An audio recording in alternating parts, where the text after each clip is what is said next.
Hi, hello ಎಲ್ಲರೂ ಹೇಗಿದ್ದೀರಾ? ಚೆನ್ನಾಗಿದ್ದೀರಾ ಅಂತ ಅಂದ್ಕೊಂಡಿದ್ದೀನಿ. ನಾವು ಚೆನ್ನಾಗಿದ್ದೀವಿ. ಬರೀ ಅನ್ನ ಸಾಂಬಾರು ಅಂದರೆ ಅವರು ಊಟನೇ ಸರಿ ಮಾಡಲ್ಲ. ಅನ್ನ ಸಾರು ಜೊತೆ ಏನಾದರೂ ನೆಂಚ್ಕೊಳ್ಳೋಕ್ಕಿದ್ರೆ ಓಕೆ, ಇಲ್ಲ ಬ್ಲಡ್ ಪ್ರೆಷರ್ ಇರೋರು ತಿನ್ಬೋದು. ಸ್ವಲ್ಪ ಬಿ ಪಿನೂ ಕಡಿಮೆ ಮಾಡುತ್ತೆ. ಮಾಡ್ಬೋದು ಇದರಿಂದ. ಇದು ಚರ್ಮದ ಕಾಯಿಲೆ ಅಥವಾ ಏನಾದರೂ ವೆಯ್ಟ್ ಲೆಸ್ ಮಾಡಬೇಕು ಅಂತ ಅಂದ್ಕೊಂಡು ಹಾಯ್, ಹಲೋ ಎಲ್ಲರೂ ಹೇಗಿದ್ದೀರಾ? ಚೆನ್ನಾಗಿದ್ದೀರಾ ಅಂತ ಅಂದ್ಕೊಂಡಿದ್ದೀನಿ. ನಾವು ಚೆನ್ನಾಗಿದ್ದೀವಿ. ತುಂಬ ದಿನ ಆಗಿತ್ತು ವಿಡಿಯೋ ಅಪ್ಲೋಡ್ ಮಾಡಲಾರ್ದೆ. ಸೊ ಇವಾಗ ಅಪ್ಲೋಡ್ ಮಾಡ್ತಾ ಇದ್ದೀನಿ. ಇದು ಮಂಡೇ ಮಾರ್ನಿಂಗ್ದು. ಸೊ ಇವತ್ತು ಅಪ್ಲೋಡ್ ಮಾಡ್ತಾ ಇದ್ದೀನಿ ನಾನು. ಯಾಕಂದರೆ ತುಂಬ ದಿನ ಆಗಿತ್ತು, 3 ಡೇಸ್ ಆಯಿತು ವಿಡಿಯೋ ಮಾಡಿ. ಬಟ್ ಆದರೆ ಅದನ್ನ ಎಡಿಟ್ ಮಾಡಿ ವಾಯ್ಸ್ ಓವರ್ ಕೊಡೋಕ್ಕಾಗಿರಲಿಲ್ಲ. ಸೊ ಹಾಗಾಗಿ ಇವಾಗ ಅಪ್ಲೋಡ್ ಮಾಡ್ತಾ ಇದ್ದೀನಿ. ಇವತ್ತಿನ ಸ್ಪೆಷಲ್ ಏನಪ್ಪ ಅಂತಂದರೆ ನಮ್ಮ ಉತ್ತರ ಕರ್ನಾಟಕದ ಚೌಳೆಕಾಯಿ ಪಲ್ಯ ಹಾಗೂ ರೊಟ್ಟಿನ ಮಾಡ್ತಾಯಿದ್ದೀನಿ. ಸೊ ಹಾಗಾಗಿ ನೋಡಿ ಹೇಗೆ ಮಾಡ್ತೀನಿ ಅಂತ.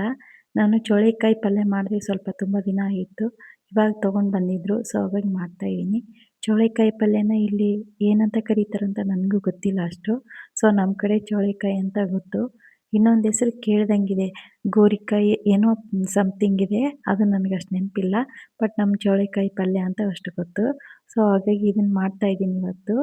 ತುಂಬ ಜನ ಕೇಳ್ತಾಯಿದ್ರು ಉತ್ತರ ಕರ್ನಾಟಕದ ರೆಸಿಪಿ ಹಾಕಿ ನೋಡೋಣ ಅಂತ. ಸೊ ಹಾಗಾಗಿ ಹಾಕ್ತಾಯಿದ್ದೀನಿ.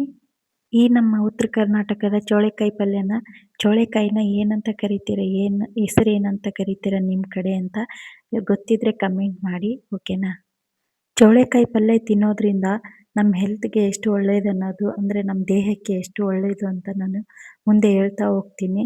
ಸ್ಕಿಪ್ ಮಾಡದೆ ನೋಡ್ತಾ ಹೋಗಿ. ಸ್ಕಿಪ್ ಮಾಡಿದ್ರೆ ಏನು ಹೆಲ್ತಿಗೆ ಒಳ್ಳೆಯದನ್ನೋದು ನಮ್ಗೆ ಗೊತ್ತಾಗಲ್ಲ.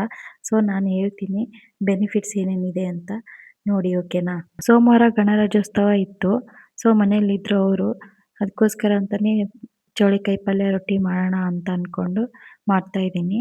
ಇಲ್ಲದೇ ಇದ್ದರೆ ಅವ್ರು ಏನಾದರೂ ಕೆಲ್ಸಕ್ಕೆ ಹೋದರೆ ನೈಟ್ ಬಂದಾಗ ರೊಟ್ಟಿ ಮಾಡ್ತೀನಿ, ಇಲ್ಲಾಂದರೆ ಚಪಾತಿ ಮಾಡಿಕೊಡ್ತೀನಿ.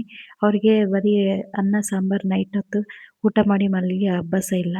ಸೊ ಹಾಗಾಗಿ ನಾನು ನೈಟ್ ಏನಾದರೂ ಚಪಾತಿ ಇಲ್ಲ ರೊಟ್ಟಿ ಇಲ್ಲ ಪಲಾವನ್ನ ಈ ಥರ ಮಾಡಿನೇ ಅವ್ರಿಗೆ ಅಭ್ಯಾಸ. ನಾನು ಸಮ್ಟೈಮ್ಸ್ ಏನಾದರೂ ಅನ್ನ ಸಾಂಬಾರು ಏನಾದರೂ ಮಾಡಿಟ್ರೆ ಅವ್ರಿಗೆ ತಿನ್ನೋಕ್ಕೆ ಆಗಲ್ಲ. ಯಾಕಂದರೆ ಬರೀ ಅನ್ನ ಸಾಂಬಾರು ಅಂದರೆ ಅವರು ಊಟನೇ ಸರಿ ಮಾಡಲ್ಲ. ಅನ್ನ ಸಾರು ಜೊತೆ ಏನಾದರೂ ನೆಂಚ್ಕೊಳ್ಳೋಕ್ಕಿದ್ರೆ ಓಕೆ, ಇರಲಿಲ್ಲ ಅಂತಂದರೆ ತಿನ್ನೋದೇ ಇಲ್ಲ. ಸೊ ಅದಕ್ಕೋಸ್ಕರ ಅಂತಲೇ ನಾನು ರೊಟ್ಟಿ ಇಲ್ಲ ಚಪಾತಿ ಇಲ್ಲಾಂದರೆ ಪಲಾವನ್ನ, ಚಿತ್ರಾನ್ನ ಈ ಥರ ಮಾಡಿಕೊಡ್ತೀನಿ. ಸೊ ಅದೇ ಅವ್ರಿಗೆ ರೂಢಿಯಾಗ್ಬಿಟ್ಟಿದೆ. ಅದಕ್ಕೋಸ್ಕರನೇ ರೊಟ್ಟಿ ಮಾಡೋಣ ಅಂತ ರೊಟ್ಟಿ ಮಾಡ್ತಾಯಿದ್ದೀನಿ. ಚೌಳೆಕಾಯಿನ ಈ ಥರ ಕುಕ್ಕರಲ್ಲಿ ಹಾಕಿ ಬೇಯಿಸ್ಕೊಳ್ತಾ ಇದ್ದೀನಿ. ಸ್ವಲ್ಪ ಆಯಿಲ್ ಹಾಕಿ, ಮತ್ತು ಈ ಕಡೆ ಈರುಳ್ಳಿನ ಕಟ್ ಮಾಡ್ಕೊಳಕ್ಕಂತ ತೊಗೊಂಡಿದ್ದೀನಿ. ಅಂದರೆ ಉದ್ದ ಕಟ್ ಮಾಡ್ಕೊಳ್ತೀನಿ. ಓಕೆ, ಈಗ ಅದೆಲ್ಲ ಆಯಿತು. ಇವಾಗ ಮುಖ್ಯವಾದ ವಿಚಾರಕ್ಕೆ ಬರೋಣ. ಏನಂತಂದರೆ ಇವಾಗ ಚೌಳೆಕಾಯಿಂದ ಏನೇನು ಬೆನಿಫಿಟ್ಸ್ ಇದೆ ನಮಗೆ, ನಮ್ಮ ದೇಹಕ್ಕೆ ಅಂತೇಳಿ ಹೇಳ್ತೀನಿ ಅಂತ ಹೇಳಿದ್ದೆ. ಸೊ ಹಾಗಾಗಿ ಇವಾಗ ಅದನ್ನೇ ಹೇಳೋಣ. ಈ ಡಯಾಬಿಟಿಸ್ ಇರುತ್ತಲ್ಲ ಅಂಥವ್ರಿಗೆ ಒಳ್ಳೆಯದು. ಹೇಗೆ ಅಂತಂದರೆ ಶುಗರ್ನ ಕಮ್ಮಿ ಮಾಡುತ್ತೆ, ನಿಯಂತ್ರಣಕ್ಕೆ ತರುತ್ತೆ ಇದು ತಿನ್ನೋದ್ರಿಂದ. ಸೊ ಹಾಗಾಗಿ ಇದನ್ನು ತಿನ್ನೋದ್ರಿಂದ ಶುಗರ್ನ ಕಮ್ಮಿ ಅಂತೂ ಆಗುತ್ತೋ ಇಲ್ಲೋ ಗೊತ್ತಿಲ್ಲ, ಬಟ್ ಜಾಸ್ತಿ ಆಗೋಕ್ಕಂತೂ ಬಿಡಲ್ಲ ಇದು. ಸೊ ಹಾಗಾಗಿ ಇದು ಶುಗರ್ನ ನಿಯಂತ್ರಣ ಮಾಡ್ಬೋದು ಇದರಿಂದ. ಇದು ಚರ್ಮದ ಕಾಯಿಲೆ ಅಥವಾ ಏನಾದರೂ ವೆಯ್ಟ್ ಲೆಸ್ ಮಾಡಬೇಕು ಅಂತ ಅಂದ್ಕೊಂಡಿರೋರಿಗೆ ಇದು ತುಂಬ ಒಳ್ಳೆಯದು ಅಂತ ಅಂದ್ಕೊಳ್ತೀನಿ. ಯಾಕಂದರೆ ಇದು ನೀರಿನಂಶ ಜಾಸ್ತಿ ಇರುತ್ತೆ ಇದರಲ್ಲಿ. ಅಂದರೆ ನಾರಿನಂಶ ಇದೆಯಲ್ವ, ಇದು ನಾರಿನಂಶ ಯಾವುದ್ಯಾವ್ದು ಇರುತ್ತೋ ಅದರಲ್ಲೆಲ್ಲ ನೀರಿನಂಶ ಇದ್ದೇ ಇರುತ್ತೆ. ಸೊ ಹಾಗಾಗಿ ಎಲ್ಲ ಸೊಪ್ಪು ತರಕಾರಿ ತಿನ್ನಬೇಕು ಅಂತ ಯಾಕೆ ಹೇಳ್ತಾರೆ ಅಂದರೆ ಇದೇ ಕಾರಣಕ್ಕೆ. ಯಾರಾದರೂ ನೀರು ಕಮ್ಮಿ ಕುಡಿತಾ ಇರ್ತಾರೆ ಅಥವಾ ನೀರಿನಂಶ ಕಮ್ಮಿ ಇರುತ್ತೆ ಅಂಥವ್ರಿಗೆ ಈ ಪಲ್ಯ ಒಳ್ಳೆಯದು. ಸೊ ತಿನ್ಬೋದು. ಇದರಲ್ಲಿ ಪೊಟ್ಯಾಷಿಯಮ್ ಇರೋದ್ರಿಂದ ಬ್ಲಡ್ ಪ್ರೆಷರ್ ಇರೋರು ತಿನ್ಬೋದು. ಸ್ವಲ್ಪ ಬಿ ಪಿನೂ ಕಡಿಮೆ ಮಾಡುತ್ತೆ. ಮತ್ತು ಈ ಚರ್ಮದ ಕಾಯಿಲೆ ಇರುತ್ತಲ್ವ, ಆ ಥರದವರು ತಿನ್ಬೋದು. ಯಾರಿಗಾದ್ರೂ ಕೂದಲು ಎಲ್ಲ ಉದುರುತ್ತಾ ಇರುತ್ತಲ್ವ, ಅವರು ತಿನ್ಬೋದು. ಚರ್ಮದ ಕಾಯಿಲೆದವ್ರಿಗೆ ಅಂತಂದರೆ ಇದರಲ್ಲಿ ನೀರಿನಂಶ ಇರುತ್ತೆ. ಸೊ ನಾರಿನಂಶ ಇರೋದ್ರಿಂದ ತಿನ್ನೋದ್ರಿಂದ ಚರ್ಮದ ಕಾಯಿಲೆ ಕಮ್ಮಿ ಆಗುತ್ತೆ. ಮತ್ತು ಹೃದಯದ ಕಾಯಿಲೆ ಇರುತ್ತಲ್ಲ ಅವರು ತಿನ್ಬೋದು. ಯಾಕಂದರೆ ಇದರಲ್ಲಿ ಕೊಲೆಸ್ಟ್ರಾಲ್ ಕಮ್ಮಿ ಇರುತ್ತೆ. ಅದಕ್ಕೋಸ್ಕರ ಇದು ತಿನ್ನೋದ್ರಿಂದ ಯಾವುದೇ ಪ್ರಾಬ್ಲಮ್ ಆಗೋದಿಲ್ಲ. ಇವಾಗ ನಾನು ಒಗ್ಗರಣೆಗಂತ ರೆಡಿ ಮಾಡ್ಕೊಂಡಿದ್ದೀನಿ. ಮತ್ತು ಈರುಳ್ಳಿನ ಕಟ್ ಮಾಡಿ ಇಟ್ಕೊಂಡಿದ್ನಲ್ವ ಉದ್ದ. ಸೊ ಅದನ್ನು ಹಾಕ್ತಾಯಿದ್ದೀನಿ. ನಾನು ಇದು ಪಲ್ಯ ಮಾಡುವಾಗ ಯಾವುದೇ ಮಸಾಲೆ ಐಟಮ್ನ ಯೂಸ್ ಮಾಡಲ್ಲ. ಕರಿ ಏನಾದರೂ ಮಾಡಿದ್ರೆ ಮಾತ್ರ ಯೂಸ್ ಮಾಡೋದು. ನಮ್ಮ ಉತ್ತರ ಕರ್ನಾಟಕದ ಪಲ್ಯ ಎಲ್ಲ ಇರುತ್ತಲ್ಲ, ಆ ಥರ ಮಾಡುವಾಗ ನಾನು ಯಾವುದೇ ಮಸಾಲೆ ಐಟಮ್‌ನ ನಾನು ಯೂಸ್ ಮಾಡಲ್ಲ. ನಮ್ಮ ಕಡೆ ಎಲ್ಲ ಮಸಾಲೆ ಐಟಮ್‌ನ ಯೂಸ್ ಮಾಡಲ್ಲ ಅಂತೇನಲ್ಲ. ಬಟ್ ನಾನು ಯೂಸ್ ಮಾಡಲ್ಲ. ಪಲ್ಯ ಮಾಡುವಾಗ ಎಸ್ಪೆಷಲಿ ಪಲ್ಯ ಮಾಡುವಾಗ ನಾನು ಯೂಸ್ ಮಾಡಲ್ಲ ಈ ಮಸಾಲೆ ಐಟಮ್ಸ್‌ನ. ಸೊ, ಹಾಗಾಗಿ ನಾನು ಇದಕ್ಕೆ ಪಲ್ಯಗೆ ಯಾಕೆ ಹಾಕ್ತಾ ಇಲ್ಲ. ಬರೀ ಓನ್ಲಿ ಖಾರ ಪುಡಿ ಇದ್ರೆ ಖಾರ ಪುಡಿ ಹಾಕ್ತೀನಿ, ಇಲ್ಲಾಂದ್ರೆ ಮೆಣಸಿನ್ಕಾಯಿ ಹಾಕ್ತೀನಿ. ಇನ್ನು ಅರಿಶಿಣ ಪೌಡರು, ಮಾಮೂಲಿ ಉಪ್ಪು ಎಲ್ಲ ಹಾಕ್ತೀನಿ. ಬಟ್ ಲಾಸ್ಟಲ್ಲಿ ಕೊನೆಯಲ್ಲಿ ಸ್ವಲ್ಪ ಎಳ್ಳು ಪುಡಿ ಇದ್ರೆ ಎಳ್ಳು ಪುಡಿ ಹಾಕ್ತೀನಿ. ಬಟ್ ಇಲ್ಲಾಂದ್ರೆ ಶೇಂಗಾ ಪುಡಿ ಇದ್ರೆ ಶೇಂಗಾ ಪುಡಿ, ಕೊಬ್ಬರಿ ಪುಡಿ ಇದ್ರೂನು ಕೊಬ್ಬರಿ ಪುಡಿ ಹಾಕ್ತೀನಿ. ಬಟ್ ನಾನು ಶೇಂಗಾ ಪುಡಿ ಹಾಕಿದ್ದೀನಿ. ಹೃದಯದ ಕಾಯಿಲೆ ಯಾರಿಗಾದ್ರೂ ಇರುತ್ತಲ್ಲ, ಆ ಥರ ಇದ್ದವ್ರಿಗೂ ತಿನ್ಬೋದು. ಯಾಕಂದ್ರೆ ಇದರಲ್ಲಿ ಕೊಲೆಸ್ಟ್ರಾಲ್ ಇರಲ್ಲ. ಸೊ, ನಾರಿನಂಶದ ಪ ಇರೋದ್ರಿಂದ ಸೊ, ಇದು ಹೃದಯದ ಕಾಯಿಲೆಗೆ ತುಂಬ ಒಳ್ಳೆಯದು ಅಂತ ಹೇಳ್ತೀನಿ.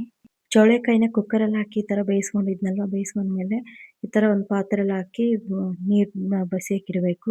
ಸೊ, ಅವಾಗೆಲ್ಲ ಪೂರ್ತಿ ಕಂಪ್ಲೀಟಾಗಿ ನೀರು ಹೋಗುತ್ತೆ ಅದು. ನೀರು ಹೋದ್ಮೇಲೆ ನಾವು ಒಗ್ಗರಣೆಗೆ ಹಾಕಿ ಅದನ್ನ ಮಿಕ್ಸ್ ಮಾಡ್ಬೋದು. ಅಂದರೆ ನಾವು ಒಗ್ಗರಣೆ ಹಾಕೊಂಡು ಇಟ್ಕೊಂಡಿರ್ತೀವಲ್ವಾ, ಸೊ, ಅದಕ್ಕೆ ಹಾಕಿ ಮಿಕ್ಸ್ ಮಾಡ್ಕೋಬೋದು. ಈಗ ಮಿಕ್ಸ್ ಮಾಡ್ಕೊಳ್ತಾ ಇದ್ದೀನಲ್ವ, ಈ ಥರ ಮಿಕ್ಸ್ ಮಾಡ್ಕೊಳ್ಬೋದು. ಕೊನೆಗೆ ನಾನು ಶೇಂಗಾ ಪುಡಿ ಹಾಕಿ ಮಿಕ್ಸ್ ಮಾಡ್ಕೊಂಡಿದ್ದೀನಿ ಅದಕ್ಕೆ. ಸೊ, ಈ ಥರ ಕಾಣುತ್ತೆ ನೋಡಿ. ರೊಟ್ಟಿ ಮಾಡಬೇಕಂತೇಳಿ ಇವಾಗ ಎಲ್ಲ ರೆಡಿ ಮಾಡಿ ಇಟ್ಕೊಂಡಿದ್ದೆ. ಸೊ, ಈ ಥರ ರೊಟ್ಟಿನ ನಾನು ಫಸ್ಟಿಗೆ ಈ ಥರ ಎಲ್ಲ ಕಲಿಸ್ಕೊಳ್ತೀನಿ. ಅಂದರೆ ಬಿಸಿನೀರು ಹಾಕಿ ಸ್ವಲ್ಪ ಸ್ವಲ್ಪ ಹಾಕಿ ಕಲಿಸ್ಕೋಬೇಕು. ಅದರಲ್ಲೂ ನಾವು ಹಿಟ್ಟನ್ನ ರೊಟ್ಟಿ ಬಡಿಯಕ್ಕೆ ಬರುತ್ತೋ ಇಲ್ವೋ ಅಂತ ನೋಡ್ಬಿಟ್ಟು ಬಿಸಿನೀರು ಹಾಕಿ ಕಲಿಸ್ಕೋಬೇಕು. ಸ್ವಲ್ಪ ಬರಲ್ಲ ಅಂತಂದರೆ ಬಿಸಿನೀರು ಹಾಕ್ಕೋಬೇಕು. ಬರುತ್ತೆ ಅನ್ನೋದಾದರೆ ನಾವು ತಣ್ಣೀರು ಹಾಕ್ಕೊಂಡೆ ಮಾಡ್ಕೋಬೋದು. ಕೈಲೇ ಬಡಿತೀವಿ ಅನ್ನೋದಾದರೆ ಈ ಥರ ನೋಡ್ಕೊಳ್ಳೇಬೇಕಾಗುತ್ತೆ. ಬಿಸಿನೀರು ಹಾಕ್ಕೋಬೇಕಾ, ತಣ್ಣೀರು ಹಾಕ್ಕೋಬೇಕಾ ಅಂತ. ಇಲ್ಲ ನಾವು ಲಟ್ಟಣಿಲೇ ಅಂದ್ರೆ ಲಟ್ಟಣಿ ಚಪಾತಿ ಉಜ್ತೀವಲ್ಲ, ಅದು ತೊಗೊಂಡು ನಾವು ರೊಟ್ಟಿನ ಉಜ್ತೀವಿ ಅನ್ನೋದಾದರೆ, ನಾವು ಅದಕ್ಕೆ ತಣ್ಣೀರು ಹಾಕೋ ಅವಶ್ಯಕತೆ ಇರಲ್ಲ. ಬಿಸಿನೀರೇ ಹಾಕಬೇಕಾಗುತ್ತೆ. ತಣ್ಣೀರು ಹಾಕಿದ್ರೆ ಬರಲ್ಲ ಅದು. ಸೊ, ಬಿಸಿನೀರು ಹಾಕ್ಕೊಂಡೇ ಮಾಡ್ಕೋಬೇಕಾಗುತ್ತೆ. ಕೆಲವರು ಮುದ್ದೆ ಮಾಡ್ತೀವಲ್ಲ, ಆ ಥರ ಫಸ್ಟ್ ನೀರಿಟ್ಟು ಆಮೇಲೆ ಹಿಟ್ಟಾಕಿ ಎಲ್ಲ ಕೆಲವರು ಪಾತ್ರೆಯಲ್ಲಿ ನೀರಿಟ್ಬಿಟ್ಟು ಅದಕ್ಕೇನೆ ಜೋಳದ ಹಿಟ್ಟು ಹಾಕಿ ರಾಗಿ ಮುದ್ದೆಗೆ ಯಾವ ಥರ ಈ ಥರ ರಾಗಿ ಹಿಟ್ಟು ಯಾವ ಥರ ಕಲಿಸ್ತೀವಿ ಆ ಥರ ಕಲಿಸ್ತಾರೆ. ಬಟ್ ನಾನು ಆ ಥರ ಮಾಡಲ್ಲ, ಈ ಥರ ಮಾಡ್ತೀನಿ. ಒಂದು ಪಾತ್ರೆಯಲ್ಲಿ ಬಿಸಿನೀರು ಇಟ್ಕೊಂಡು ಮುದ್ದೆ ಮಾಡೋ ಥರ ಹಿಟ್ಟು ಕಲಿಸ್ಕೊಳಕ್ಕೆ ನೋಡಿದೆ, ಬರಲಿಲ್ಲ. ಸೊ, ಹಾಗಾಗಿ ಆವಾಗಿಂದ ನಾನು ಆ ಥರ ಟ್ರೈ ಮಾಡೋದು ಬಿಟ್ಬಿಟ್ಟಿದ್ದೀನಿ.